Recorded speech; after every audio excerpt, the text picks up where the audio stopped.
To yet another vlog. അപ്പോൾ happy mother's day എല്ലാവർക്കും. അങ്ങനെ മദേഴ്സിന് പ്രത്യേകിച്ചൊരു ദിവസം ഉണ്ടെന്നുള്ള തോന്നൽ എനിക്കില്ല കേട്ടോ. ഒരു ഇൻഫൻറ്റ് മോം എന്നുള്ള രീതിയിൽ എനിക്ക് ആദ്യം തന്നെ തോന്നി എല്ലാ ദിവസവും എൻ്റെ തന്നെയാണ്. അതിനകത്ത് പ്രത്യേകിച്ചൊരു അവധിയോ കാര്യങ്ങളോ ഒന്നുമില്ല. പിന്നെ ക്ലീനിങ് ആണെങ്കിലും കുക്കിംഗ് ആണല്ലോ, അത് അമ്മമാരുടെ മാത്രം ജോലിയൊന്നുമല്ലോ. വിശപ്പും ദാഹവും വൃത്തിയുള്ള വീടും ഒക്കെ വേണമെന്നുള്ളവർ ഇതൊക്കെ ചെയ്തേ പറ്റുള്ളൂ. അതിന് എന്താ പറയുന്നത്, ആൺ പെൺ അങ്ങനെ ഒരു വ്യത്യാസം ഒന്നുമില്ല.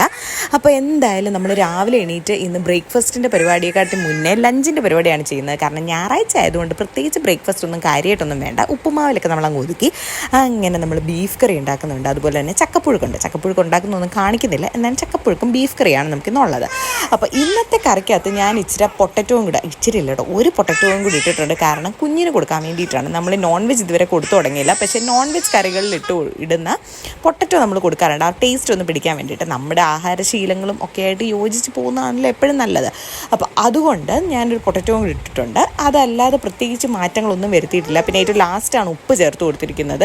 എപ്പോഴും എനിക്ക് ഉപ്പ് ഒന്നുകിൽ കുറഞ്ഞു പോകും അല്ലെങ്കിൽ കൂടിപ്പോവും. കുറഞ്ഞു പോയാൽ വലിയ പ്രശ്നമില്ലെങ്കിൽ കൂടി പോകുന്നത് അത്ര നല്ലതല്ലാത്തത് കൊണ്ട് ഞാൻ ഇപ്രാവശ്യം ഗ്രേവി എല്ലാം റെഡിയാക്കിയതിന് ശേഷം ഉപ്പ് പാകത്തിന് ടേസ്റ്റ് ചെയ്ത് നോക്കിയിട്ടാണ് ഇട്ട് കൊടുത്തത്.